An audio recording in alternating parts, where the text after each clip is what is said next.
Salut tout le monde et bienvenue dans cette toute nouvelle vidéo où je vous présente les sorties livresques d'avril 2023.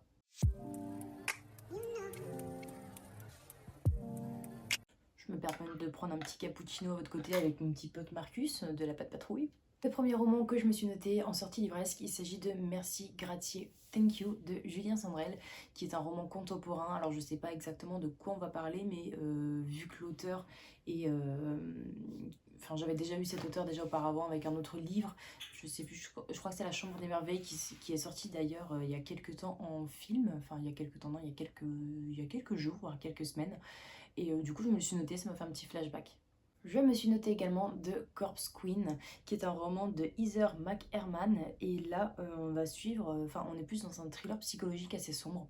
Je sais plus exactement de quoi on va parler, enfin, sur quel genre de roman on est, parce que je me rappelle avoir lu les résumés et avoir eu énormément d'informations que je n'avais pas forcément envie de retenir sur le coup. Mais en tout cas, c'est un roman thriller psychologique, ça me suffit pour ajouter à ma pile à lire. Un roman d'une autrice qui me tente énormément, j'ai déjà 2 livres d'elle dans ma bibliothèque mais je ne l'ai toujours pas lu. Il s'agit d'un roman de Naomi Novek qui est là sortira en poche L'éducation meurtrière. En gros c'est une école pour les surdoués et en gros je crois que c'est un truc en mode pour les surdoués de la magie pardon et en gros l'échec égale la mort. Alors je ne sais pas sur quel genre de sujet on va traiter mais ça m'intrigue fortement. Un roman pareil, je l'ai vu passer depuis des semaines et des semaines, voire des mois. Il s'agit de 200 d'écume et de glace, écrit par Alexiane Delis. Et là, on est sur je pense que ça doit être un genre de réécriture de conte sur la mythologie et des sirènes. Et on est également sur une petite romance. Le roman de Victor Dixon, Extincta, qui sortira également en poche. Alors je l'ai noté vraiment pour vous parce que du coup moi je l'ai déjà en grand format, mais si j'avais su qu'il sortirait en poche, je l'aurais peut-être pas forcément acheté en grand format. Mais en gros là c'est, on va dire, le pire futur écologique euh, qui pourrait surtout avoir lieu. Ça a été imaginé par Victor Dixon. Alors je l'ai pas lu donc forcément je ne pourrais vous dire exactement de quoi on traite, mais en tout cas ça traite d'écologie. Un petit thriller écrit par Laura Dave, La dernière chose qu'il m'a dite. Et là, en gros, on nous dit, et si la personne que vous aimiez le plus était la personne que vous connaissiez le moins? Et ça m'avait fortement intriguée. J'ai noté également Le silence des repentis, qui est écrit par Kim Cunningham Grant. Et là, on est dans un genre de, pareil, donc de thriller avec un drame familial et une famille isolée en plein milieu d'une forêt, un peu un drame familial basé dans un état sauvage. Et bah, je sais que quand j'ai lu le résumé, ça m'avait plutôt pas mal attiré. Donc c'est un roman que je me suis ajouté à ma wishlist en espérant un jour pouvoir le lire et puis voir passer d'ici là quelques avis pour me dire si j'ai bien fait de l'ajouter ou non à ma wishlist. Un roman, du coup, plus une romance d'Emma Green, j'ai marqué Oh My Lord, qui est un roman basé sur 2 personnages un petit peu meurtris, avec une fille, je sais plus, je crois qu'elle a perdu son père, quelque chose comme ça. Non, elle a perdu sa mère et le mec a perdu sa femme. Et donc, forcément, les deux cœurs vont se retrouver et on va avoir une petite romance basée sur un petit drame familial. Donc, je me suis dit pourquoi pas. Un roman d'Éric Chassé, cette fois que je me suis noté, il s'agit de Toute la rancune du monde. On va suivre une famille qui décide d'emménager dans une ville un peu plus tranquille, on va dire. Leur fille s'appelle Megan, elle va très vite se lier d'amitié avec une autre fille qui s'appelle Juliette. Et, euh, et les parents de Juliette ne sont pas forcément chauds parce qu'ils adhèrent pas forcément à l'éducation que les parents de Megan ont pour elle. Et bref, c'est pas un combat de coq, mais on va dire que bref, la famille n'aime pas du tout la nouvelle famille qui vient d'arriver en ville, et jusqu'au jour où un drame va se passer, le drame, mais lequel on ne sait pas trop, ce qui fait que ben, les parents de Juliette vont exploser en éclats, et, euh, et du coup, bah, qu'est-ce qui s'est vraiment passé? C'est vrai que la tournure dans laquelle du coup le résumé a été fait m'avait beaucoup intriguée. Et c'est un petit thriller, alors forcément, dès qu'on mêle un petit mélange de drame, d'enfants, de nouvelles familles, de querelles et tout, moi je suis fan. Un livre cette fois de Linda Amio, je me suis noté Le voyage à l'envers, où on va suivre un personnage donc, qui s'appelle Laura, qui a 16 ans. Elle sait qu'elle a été adoptée et elle devait faire avec son père, son père quoi, le voyage jusqu'au... Alors je sais plus si c'est le Vietnam, ouais, elle devait faire un voyage au Vietnam avec son père pour pouvoir tout simplement aller là où elle a été adoptée quoi. Et Et malheureusement, son père décède et sa mère décide de prendre le relais et décide de l'emmener en voyage avec elle au Vietnam. Sauf qu'elle n'est pas forcément chaude parce que c'était le rêve qu'elle avait avec son père. Et, et du coup, au premier abord, elle est un peu super, enfin, elle est un peu froide. Et en fait, au bout d'un moment, elle va se laisser tenter, elle va se dire, ok, on y va. Et ça va être un... J'ai fait mourir en direct. Et ça va être un voyage, pardon, où on va parler des cultures en fait et de l'acceptation de soi par rapport à ce qu'on était. Je sais plus exactement ce qu'on nous dit dans le résumé, mais ouais, on nous parle de choc culturel et d'émotions un peu contradictoires. Donc c'est un roman qui me tente plutôt bien, surtout si on découvre un autre pays, je suis fan. Un roman de Nicolas Moriarty, je me suis noté Il faut que tu saches. Et là, on est dans un thriller psychologique pareil où on suit des personnages qui ont tous un secret à cacher. Voilà, ça me suffit. Un roman de Alix Harrow, cette fois, j'ai noté Éclat dormant. Et là, nous sommes dans une réécriture de conte de La Belle au bois dormant. Ici, je crois que c'est un roman qui est vachement jeunesse, d'après la couverture et surtout d'après le résumé aussi. C'est un roman écrit par Oriane Charpentier et on est sur un roman qui s'appelle Souffle. On va suivre un personnage qui a je dirais même une quinzaine d'années, ouais, une quinzaine d'années qui s'appelle Jeanne, qui part en vacances avec sa mère du côté de la Bretagne. Elle est forcément très ravie de passer ses vacances d'été là-bas dans un endroit un peu plus paumé que le sud où on peut rencontrer vachement plus de monde. Et en fin de compte, pendant cette semaine de vacances, elle va rencontrer deux jeunes garçons qui vont l'aider en fait à faire des petites aventures, à aller de l'avant, à faire plein de choses. Et du coup, ces vacances pourraient potentiellement mieux se passer que ce qu'elle avait prévu. C'est pour ça que je vous dis qu'on est dans un roman jeunesse. Je pense pas qu'on va suivre un drame particulier ou quelque chose comme ça, à part si aux parents il s'est passé quelque chose. Mais dans le contexte et dans ce que j'ai lu, c'est vraiment une aventure de jeunes adolescents. Un roman de Mareb Utog, je crois que c'est ça. Ouais, Une fin heureuse.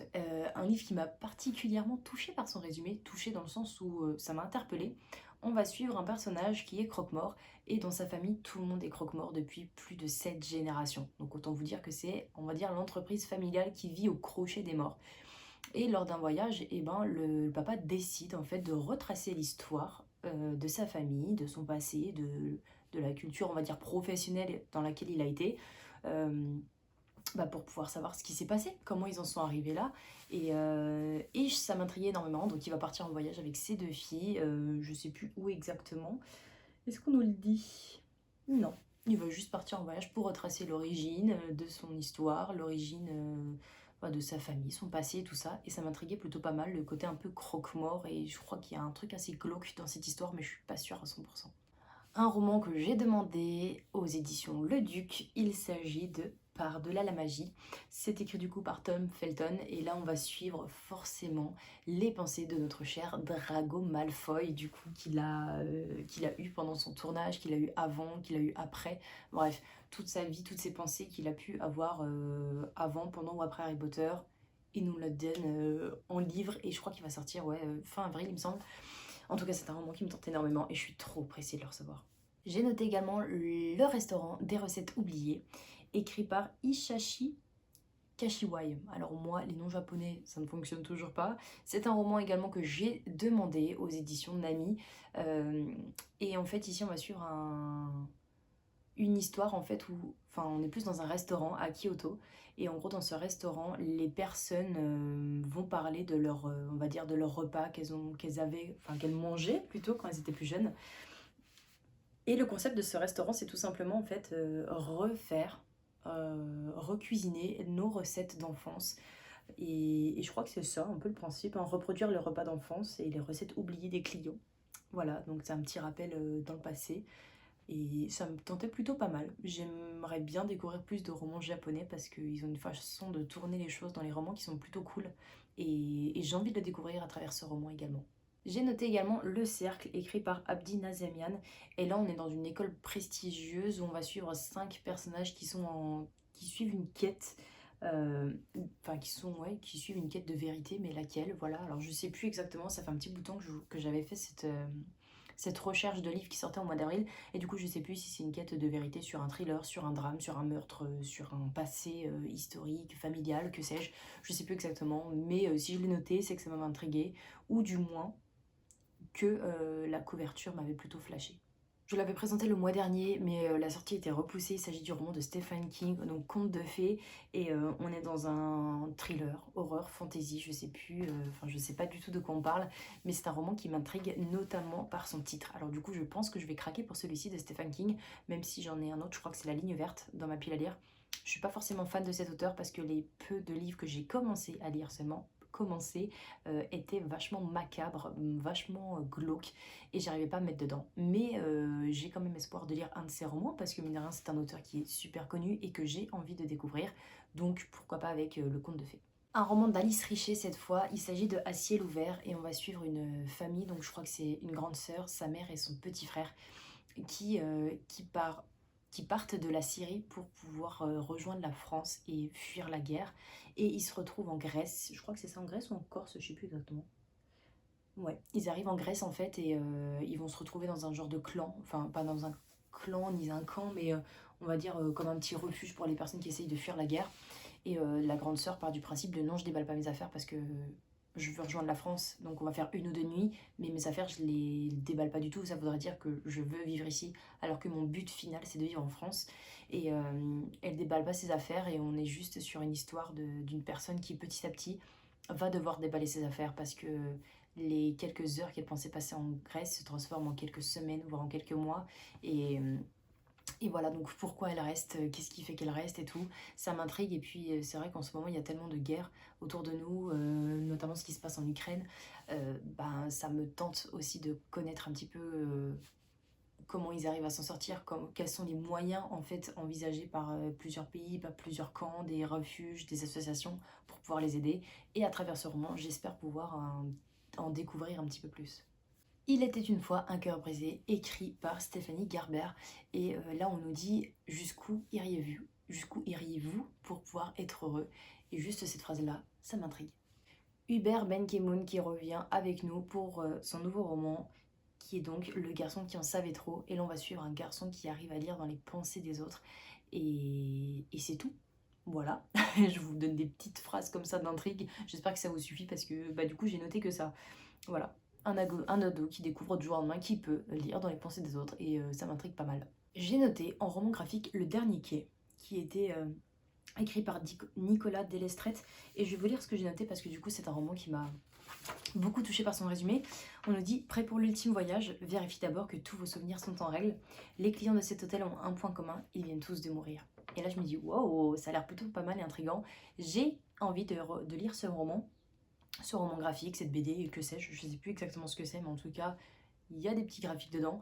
Et voilà, j'ai vraiment vraiment hâte de le lire et je pense que je vais me le commander parce que c'est vrai qu'en ce moment j'achète très très peu de romans, mais celui-ci c'en est un qui me tente. J'ai également mis dans ma petite wishlist La vie en couleur de Robert Tregonning, et là on va suivre un monde dans lequel toutes les couleurs, je crois, sont interdites. Ah non, oui c'est ça. On est dans un monde où la loi des couleurs interdit tout ce qui n'est pas bleu. Et on va suivre un petit garçon du coup qui n'a pas le bleu comme couleur favorite, mais c'est le jaune, et du coup on va suivre cette petite aventure, sa petite épopée de ce qui sera assez courageux pour dire au monde entier que sa couleur préférée c'est le jaune, jusqu'où il est prêt à aller, ce genre de choses. Et je trouvais ça pas mal. À travers une couleur, on arrive à voir un petit peu de différence entre certaines personnes. Et est-ce que suivre du coup la troupe, est-ce que suivre en gros le troupeau de moutons, c'est bien ou pas malgré notre âge. Et là, je pense que c'est un petit roman jeunesse qui peut me plaire. Voilà, un petit roman graphique jeunesse qui peut plaire à pas mal de monde. Et voilà, du coup, pour les sorties livresques, c'est à présent terminé. J'espère que je vous ai tenté avec certains romans, mais je ne vous fais pas un résumé de tout parce que je n'ai pas une mémoire assez grande pour pouvoir tout retenir quand je fais ce genre de vidéo. Mais en tout cas, j'espère qu'avec les petites phrases d'intrigue, ça vous a suffi à en noter un ou deux. N'hésitez pas à me dire quels sont les romans, quel est le roman qui vous attend dans votre petite wishlist et qui sortira au mois d'avril. Et je vous les invite à laisser un petit commentaire ou un j'aime. Et je vous souhaite un très bon week-end. On se retrouve la semaine prochaine pour une toute nouvelle vidéo. Ciao!